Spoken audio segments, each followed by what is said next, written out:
Bismillahirrahmanirrahim. Assalamu alaikum. Aziz ve muhterem Şarkı Türkistanlık qarindoshlarım. Bugün sizler bilen yeni bir qatam muloqot olduk. Bununga muvaffaq qilgan Allohga hamdlar olsun. Hammalarga Allah'ın güzel salamları olsun. Bugün istihbaratga ait taqdim bağdan hikayelerni ortaklaşımın.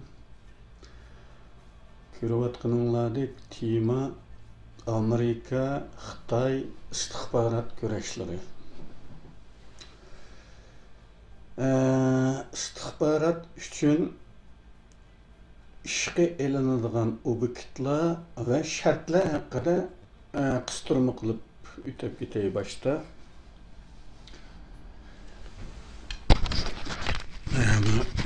Ovoz chiqmadi deydiganlar qulab qolmasin. Mikrofonni qistirib olay. Burunqi koni videolarda istihbarat işi üçün qabul qilinadigan xodimlar haqida azroq jipchi berilgandi.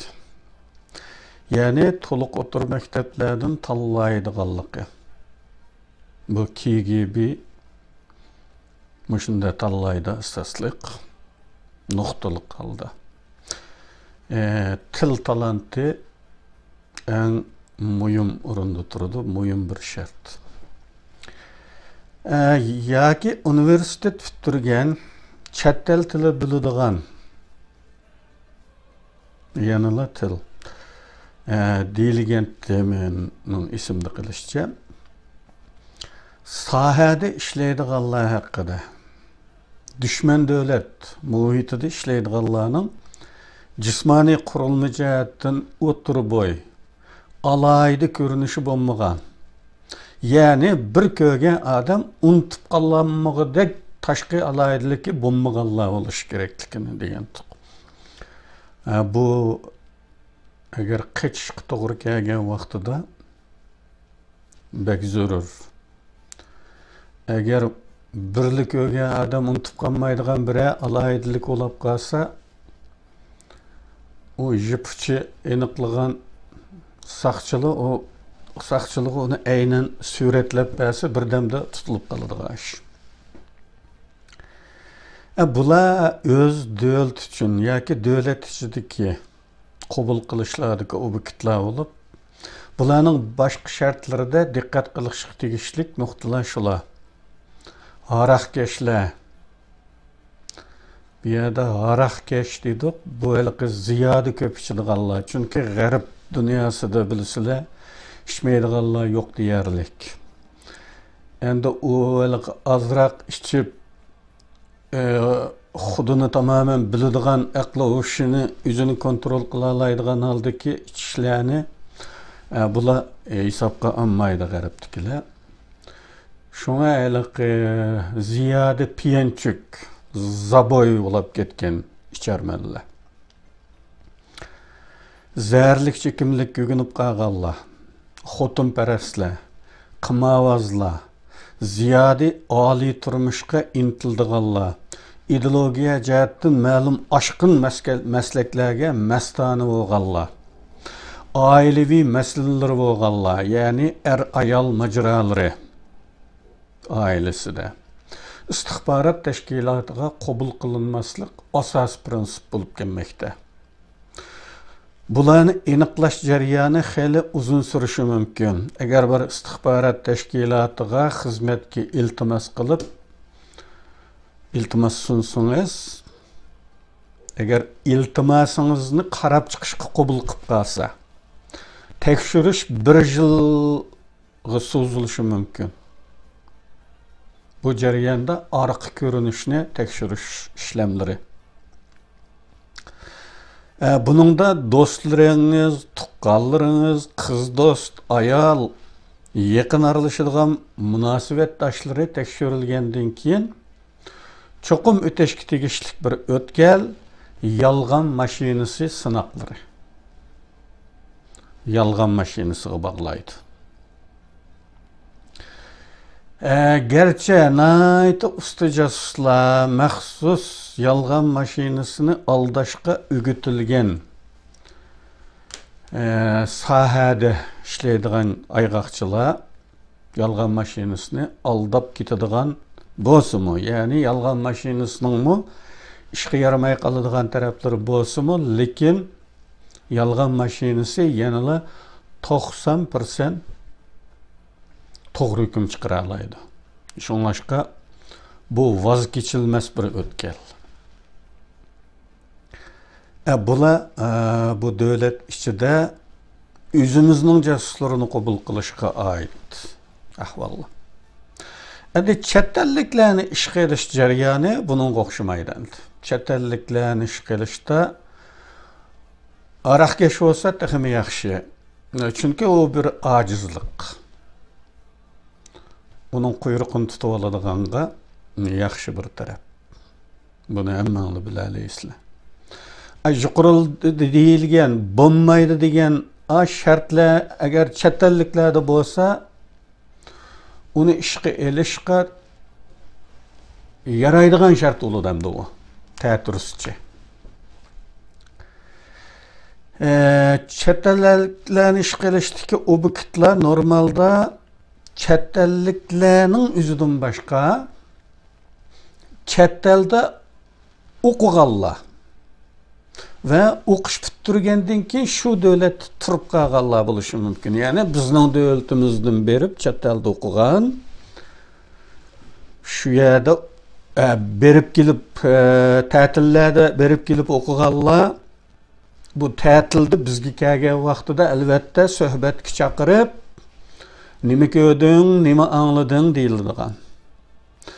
Ve u yerda turib qolsa, agar yerlashib turib qolsa chet elda, bularni obyekt bo'ladi. İstihbarat uchun.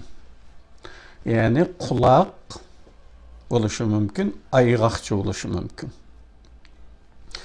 Bugungi temamiz asosligi mushtur. Ya'ni chet el istihbaratını toplaş için chet elliklarni ve chet ellarga kulak yoki o'rinlashtirish. Bunun da Amerika ve Xitoy arasidagi istihbarat majralaridan ba'zi misollar orqali bu temani yo'ritishga tirishimiz. Amerika Markaziy istihbarat tashkiloti CIA'ning en uzun vaqt direktori bo'lgan Alan Dulles. O Dulles desa hammalar bilisizlar, hatta bu yaqinqi zaman Amerika tarixidagi bek mashhur bir shaxs. Alan Dulles Xitoy istihbaroti haqida 1965-yili shunday degan. Qizil Xitoy jasusligini Amerikadagi bexatarligimiz uchun jiddiy bir tahdid sifatida kurashga tehi boshlamadik. Ama aldığımızdaki yıllarda casusluk ve buzgunçuluk cihetten takabil kiliş ters olan düşman altığı kilişi mümkün diye. Bugün Amerika'da Dallas'ın bu gipini hatağı çıkardığın bir mi istihbaratçı yok. Dallas'ın sözüden 5 yıl ötkende Xitaylar dünya miqyasida bir istihbarat gücü sifatida o'tirg'i chiqdi. Jasuslikning, bo'libmi savdo va sanoat jasusligining iqtisodiy va harbiy kuch hosil qilishdagi eng qisqa yo'l va arzon yo'l ekanligini tunib yetgan edi Xitoylar. Xitoylarning harbiy istihbaroti va yerlik istihbaroti, ya'ni amallik ministerligi, amallik idorasi deganlar. Enchun Amerikadagi istihbarat operatsiyalari uchun diplomatik, savdo, axborotchilik, ya'ni muxbirlik ve o'quvchi faoliyatlaridan foydalanmoqda. Amerikaga boradigan Xitoy sayyohlar, bo'libmi korxonachilik vakillari, akademiklar, olimlar, o'quvchilar, sayohatchilarni istixborot uchun ishlatish nuqtasida bekmi hujumchi tutumda foydalanmoqdadir. Tahditkor. Nayt ko'p Xitoy o'quvchi istixborot organlari tarafidan Amerikada turib qolishga, makallashib, puhra bo'lib, Amerika puhrasi bo'lib turib qolishga, ish tepishga, qonunliq turish salohiyati elishga kuch kiritilmoqda. Ularni davlat organlarida ish tepishga, Amerikaning davlat organlarida ish tepishga, istixborot tashkilotlariga singib kirishga, yuqori darajadagi nozik texnika shirkatlarga kirishga, laboratoriyalarga kirishga yo'llantirmoqda. Xitoy josusligining Amerikadagi ko'lami hayron qolarlik darajada cho'ng bo'lib, kun siri cho'ngaymoqda. Federal tekshirish byurosi FBI 2015-yilda Amerika shirkatlariga qarshi iqtisodiy josuslikning %53% oshqanligini bayon qilgan edi. Hatto Amerika shirkatlarining Xitoy josuslikka qarshida mudofiasiz qolganligini e'tirof qildi.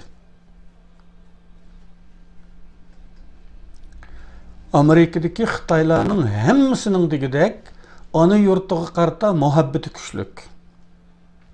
Xitoy madaniyatidan, Xitoyning oxirgi chaqlardagi yuksalishlardan faxrlanadiganlar intayin ko'p bo'lib, kommunist Xitoy hokimiyati ham ularning milliy hissiyotidan foydalanib, ularni ona vatanlari uchun ishlashga qiziqtirsa, ham Xitoydagi yaqin tuqqanlari orqali besim ishlatib, Xitoy uchun ishlashga majbur qila oladigan afzallikka ega. Bo'libmi Xitoyga kerakli texnik uchurlari, iqtisodiy uchur va harbiy uchurlar nuqtasidan mushuningga aloqador shirkatlarda, organlarda ishlaydigan Xitoylar nuqtaliq holda qopqonga tushirish obyekti bo'lmoqda. Xitoyning mushu usulda qo'lga keltirib, josuslikka salganlardan bir necha misol. Kichik leytenant, mladishi leytenant ruscha,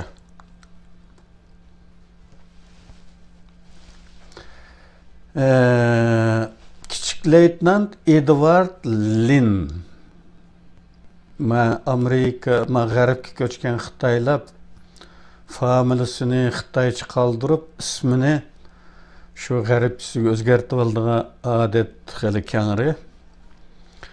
Edward Lin Amerika deniz armiyasining Lockheed Martin P-3E payloqchi uçqida signal istixboroti mutaxassisi edi. Amerikaning maxfiy harbiy sirlarini Xitoyga berganlik sababli ayblandi va 6 yillik qamoqqa mahkum qilindi.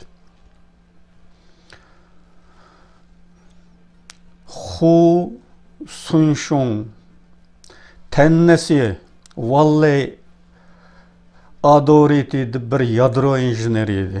Nazik yadro texnikasini Xitoyga berish uchun eng az 6 amerikalik injenerni yolg'onligi bilan ayblanib, uzunli josuslik qilib qolmay, xizmatdoshlaridan 6sini qo'lga keltiribdi u. 2 yillik qamoq va $20,000 jarima jazosiga hukm qilindi. Va Amerikaning avvali qaranglar. Xitoy bo'lsa hududas atadi, da? Peter Lee, Los Alamos Milliy laboratoriyasi va TRV'da bir fizik edi. Mikrodolqonliq suv osti paraxodini bayqash texnikasini ham boshqa mudofaa uchurlarini Xitoyga berganligi bilan ayblanib, asliga keltirish markazida, rehabilitatsiyon markazida 1 yillik qamoq hukm qilindi. Ama shuni qaranglar. Nima degan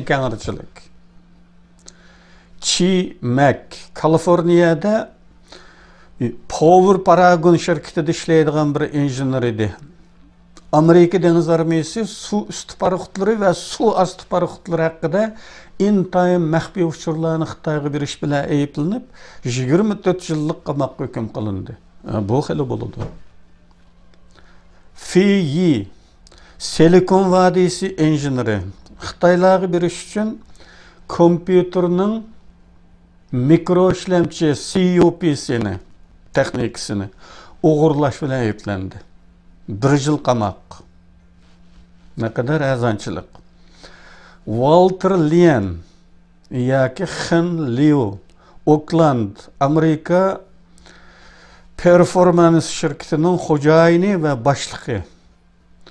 Xlor rutinilik titan dioksit işlep çıkarış texnikasini Xitayga beriş bilen eyiplendi. 15 yıllık qamak hüküm kılındı. Greg Chang Boeing uçak şirketinde injener idi. Amerika'nın alem boşluk programına alakadar alayida uçurlarını Xitaylığa yollaganlık bilen eyiplendi. 15 yıllık qamak hüküm kılındı. Ne bu mu yemlemez. Yeni bir alayida Xitay casusi Katrina Liang 54'te Xitayda doğulup 70. yılı Amerika'ya göçmen bulup gelgen Liang Katrina New York'ta okudu. Keyin Chicago Üniversitesi'nde okup 1980'de Los Angeles'a göçtü. Bu yerdeki Xitay göçmenleri toplumunda özünün Xitay'daki əməldar tunuşları bilen maqtanattı. Əməliyyatımı Xitay'dan yuqori derecelik ziyaretçiler Kaliforniya'ya kelsila Liang ulağa yol başlıqçı tercüman bulup hizmet kılış bilen bile üyüdümü mihman kılattı. Bu haldaki bu Xitay FBI tarafından tamamen tətir düşünüldü. Aslında gumanga sebep alametle ular tarafından bir artıqçılık dep qaralıb iş qilindi. Yani bu Xitay əməldarları bilen aralışalaydıken ulardan bizge sır uğurlap ekkilidu dep tətirsiga düşünüp onu işe aldı FBI. Onu Xitay əməldarları bilen boğan tonuşluqdan paydalanıp ular hakkında uçur elişqa uygun görüşken edi. Onu işe algan James Smith ta ki 2010 yılında pensiyaya çıkkan kadar Liang'a başlık idi. Mandaq sahadaki aygaqçılar bilen şu bir adam muamele kılış gerek. Teşkilat kim sivil görüşüp jüyse bilinip kaladı. Şonlaşqa bu Liang bilen James Smith alaqıgan baştan ahir. Ve bunu teşkilat kımı şu James Smith tanıştırgan.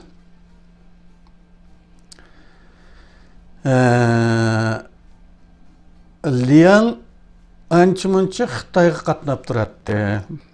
O özünün Xitay amallık dairələri bilen münasibeti barlığını dep FBI'ni memnun kılattı. FBI memnun bulayotgan gep yana. Gumanlanış gerek yaga.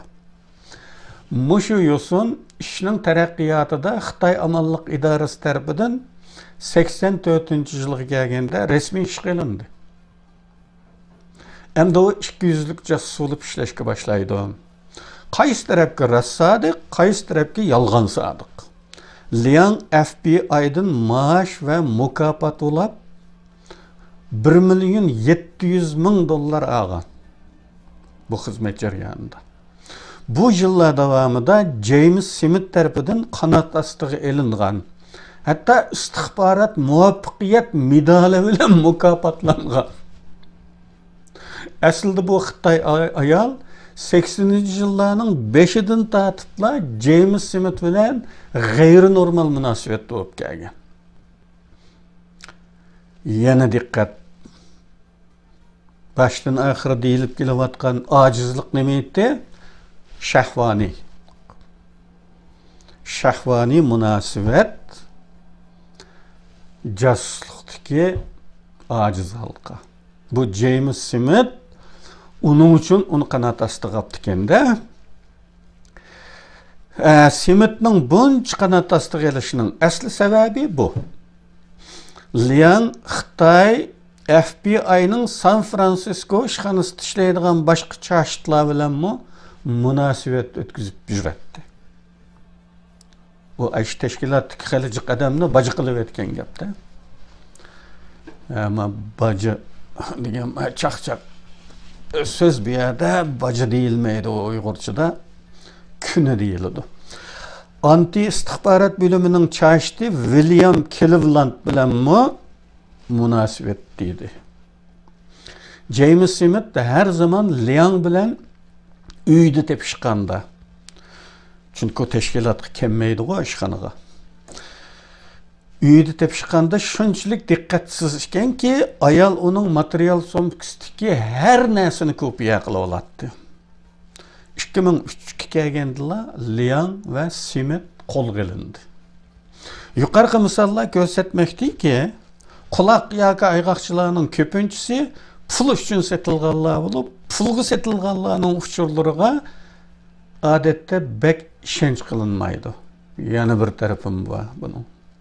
Chunki pulga sotilganlar ba'zida pulga ehtiyoji qistiganda sotqudek yangi uchur topolmasa, saxta ma'lumotlarni o'ydirib chiqarib qarshi tarafni aldash ehtimoli bo'ladi. Endi Amerika toplumida pul uchun sotilgan chashitlar yoki ayg'oqchilar nafratlik. Ideologiya uchun dushmanga xizmat qilganlar hurmatli bo'ladi. Manda g'alatiliklar bor. Chunki u pulni deb emas, özünün gayesini özü işengen siyasi maqsadni deb qarashtirib kishilaganlik uchun uni hurmatlaydiganlar xili bor. Shunga eng yaxshi quloq yoki ayg'oqchi yoki ag'maxon ideologiyalik sababdan o'zi xolisona xizmat qiladiganlar bo'lib, ular xizmat uchun ish haqi talab qilmaydi. Şu sebepten bundaklarının en yaxshi esqatadigan bo'lishi bilan birga qarshi istihbaratdagilar bular bilan bo'ladigan kurashda eng zo'r qiyinchilikqa duch keladi. Nima uchun? Ideologiyalik sabab bilan bog'langanlarni bayqash intayin tez. Chunki ular ortiqcha pul xarjlaydigan bo'lmag'achqa eng muhim birinchi ulab ko'zga chalinadigan ish nima edi? Agmaxon bayqashda yoki dushman istihbarati ishlaydigan 200lik jasuslar haqida tekshirish boshlangan vaqtida birinchi ulab qaraladigan ish uning turmush saviyasi, pul xarjlash ahvoli. Shu sababdan ideologiyalik jasuslar ideologiya tufayli o'zi xolisona dushman tarafga xizmat qilganlar bayqalmaydi asalliqchi. Ortiqcha xarjlaydigan puli yo'qligida. Eng asosliq bo'sish ig'izi bo'lgan bu taraf ularda bo'lmaydi. Ular ma'lum ideologiya, g'oya yoki fikrga ega kishilar bo'lg'achqa turmushimi muayyan tartibda yo'chiq topmoq tez. Bu turdagilarga yana Angliyalik 5 jasuslik, Cambridge 5ligi ve Kuba için işleyen ana montasını gösteriş mümkün. Kelgisi için meblağ seliş. Bu yeni bir türma o. Kelgisi için meblağ seliş. Komünist sistemlerinin istihbaratı çetellik hukukçılarga yoki chet elda o'qishga chiqqan o'zining o'quvchilariga o'quvchilik davridan boshlablar mablag' soladigan, o'qish bitganda istihbarat tashkilotlariga iltimos qilg'izib, boshtilli ag'maxon yaratadigan odatlar mavjud. Yoki nozik texnik shirkatlariga yoki sezgur texnik shirkatlariga kirgizishga urinadigan ahvollar bo'lib turdi. Masalan, Amerikalik Gilin Shriver Michigan'da Xitoy tili va xalqaro munosabatlar kasbida o'qigan 19 yoshli o'quvchi. 2001'de yazlıq tətil praktik programımız üçün Xitayga bargan. O Xitay tili və Xitay kültürüge bekle aşık idi. 2002 yılıdımı okuş bitiriş arpistiki tətildən paydalanıp Xitayçısını mükemmelleştiriş üçün Xitayga bardı. Mana şundaq berip gelişlerde Xitay amallık idarəsitikilərinin küzüge ilişdi. Xitaylar qəsdən onu iliştiriş məqsədində gizitke ilan berip Xitay Amerika münasibətləri haqqında bir mükafatlık makale musabaqası oyun oynadı. Shriver bir makale yazdı. Xitaylar onun makalesini yaramlıq makale deb bahalagan bahanada onu işxanaga çaqırıp $120 mükafat verdi makale üçün. Muşu jarayonda sözlüşüş, çekip beqish neticesinde onu kulak qilib olish qaror qilingan edi. Shriver derhal көрüşküçülərinin Xitay istihbarat xadimləri ekanligini pəm etdi. Xitaylar onu kelgüsüdə özlərinə əskətiş üçün Amerika taşqi mülazimət imtahanıga qatnashishga ündüdü və $10,000 verdi. O pulunu aldı. Demek yol qışqı dərsidi degan. İmtahanga qatnaşdı. Ama ötənmədi.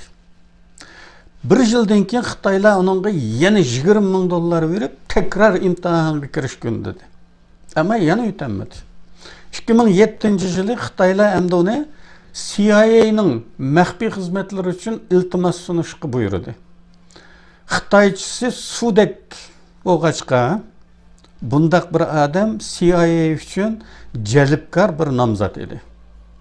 CIA zaten çattal tilini mükemmel bildiğanlarını alıdı ve şu tilini sözleydiğen devletke ait bölümge hizmetke koyudu. Şuğunu ise o yana Xitayga vardı. CIA'ya iltimasını sunup koya. Aqıdan İngilizce okutuş işi bilen Koreyaga veriş seferinde Xitayda toxtab ötdü. Şuna CIA onun haqqındaki işlemlerini toxtatıp koydu.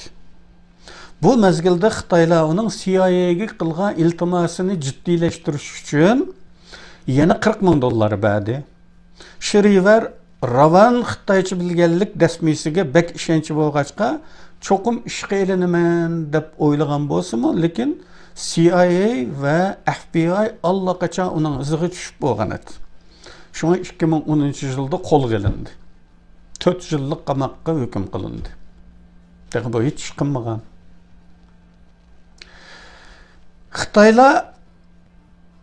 Xitayda okuyduğun 14,000 etrafındaki Amerikalık okuyucular içinden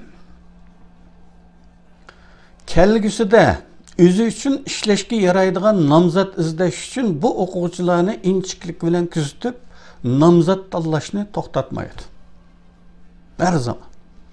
Ularning içinden namratlar, qarızdarlar, ailesinde xafalıkları bolğanlar, pulgu bek amrak bedxajlar, umumen birer acizliqi bolğanlarını bayqıga haman ularga pul verip kelgüsü üçün məbləğ selip durdu. Bundan başqa öz dəvəsidən çətəllərə oquşqa çıxıdığan ticaret, sayahat, tıqqa yoqlaş. Her sebepli çətəlgi çıxıdığanlarının mu acizləri birer til qısımçılıqı boğallarından paydalanıp ularını kulak qilishni boş qo'yib etmeydi. Çetelde okuyduğanlarga okuş yerden pulu taqitish qatarlıq işlar köpçülük tarafından uqulgan işlar. Mısır'da, Erbistan'da, Türkiye'de ve başka devletlerde Xitay elçixanası, Xitay konsulxanaları okuvchilarga okuş yerden pulu nam bilen tarqıtılgan pullarning hammasının derdi ba pul ekanligini qiyas qilish tez emas. Xitaylar yadro quralları, başqurulduğan bombalar, su astı paraxutları, kompüter, harbiy yönlendirme sistemleri, sünni hamra aloqaları, termal görüntüleme kameraları, mikrodolqun amplifikatorları, keç görüş küzeynekleri ve başqalarga eriş üçün Amerika'nın sezgür texnikalarini qo'lga keltirmoqda. Xitaylar bir 2012 yılı havaçılık yermenkiside tonuştuğun Xitayning insansız uçqusi amaliyotda Amerikaning MQ-1 Predator'ning tip aynısı edi. Kopya. Hatta Amerika harbiy mutaxassislari Xitayning Amerika texnikasiga tayanmagan, o'ziga xos hech qanday qurol sistemasi yo'qligini o'tirib qo'ygan. Xitoylar hatta 1990-yillardan buyon Amerikaning siyosiy kompaniyalariga qonunsiz ta'sir ko'rsatishga urinib kelmoqda. Ya'ni saylamlarga aralashib,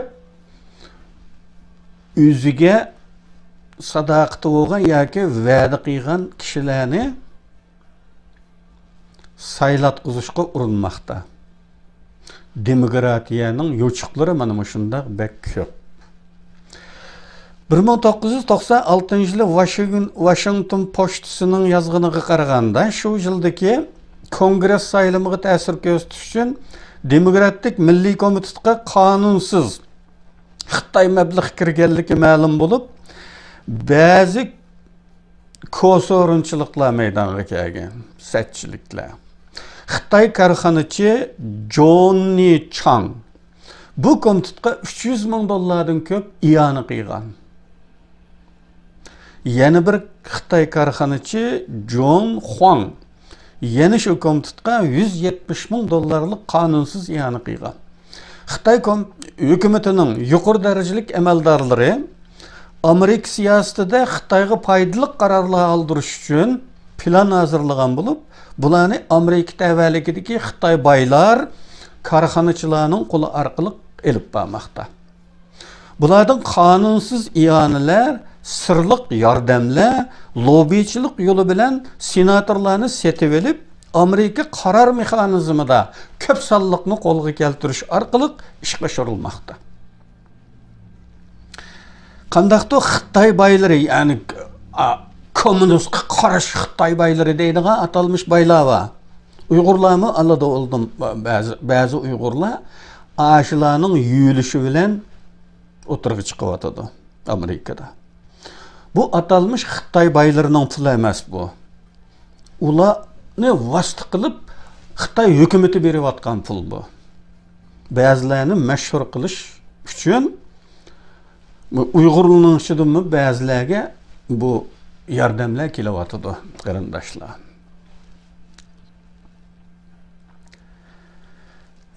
Bugungi kunda Amerikaning Xitoy siyosatidagi izchil yumshoqlik, yo'l qo'yishlar mana shuning natijasi bo'lib, keyingi chog'larda yuksalishga boshlagan Amerikan uluschilik tarafdorlarining Xitoyga qarshi cho'qqanlari yanala qaror elishga ta'sir ko'rsatgida kuchga ulushalmayotgan bo'lg'achqa qaror og'uchilar yanala Xitoy qarshisida taslimchilik maydoni tutmoqda.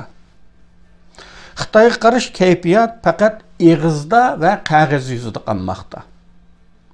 Hozirgacha hech qanday Xitoyni to'xtata oladigan bir qaror ilinmadi yoki harakat qo'llanilmadi. Buning sababi Xitoy josuslik istixborot o'yinlari.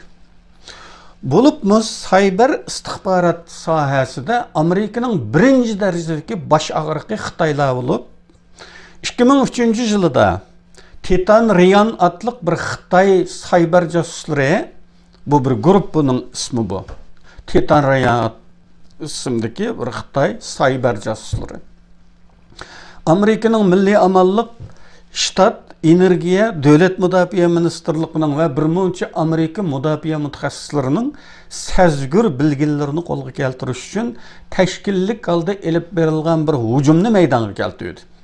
Faqat bir kun ichida sayber jasuslar NASA'nın Mars charlash orbiteri uchun ittirma sistemlari, quyosh paneli va yiqilg'i baklarni o'z ichiga olgan sazgur havochilik hujjatlarini o'g'irlagan.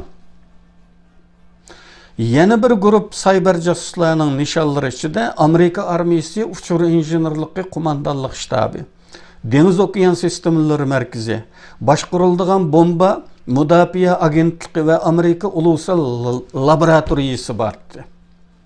2010 yılında Google şirketimi Xitaylar tarafından hücum uçurganlığını ilan qilgan edi. Bundan başka Yahoo, Symantec, Adobe, Northrop, Grumman ve Dow Chemical. Bu Dow Chemical bir kimya sanatı zavodi. Bizning öyden 40 kilometr uzakta birisi var, bu Dow Chemical'dan. Men 2007'nin berisida 5-6 qitim bu şirkette işledim. Her qitimda otur hesap bilen bir aydan. Bu dünyanın hem yerde tarmak şöbelleri olan bek çoğun şirket. Dow Chemical Katarlık en az 34 şirket Xitaylarning hücuma uçurgan. Bildirilişçe Xitaylar 2015 yılgacha 21,5 milyon Amerikalıkның şahsi uçurları sosyal sug'urta numeri qatarlıqlarını o'g'irlagan.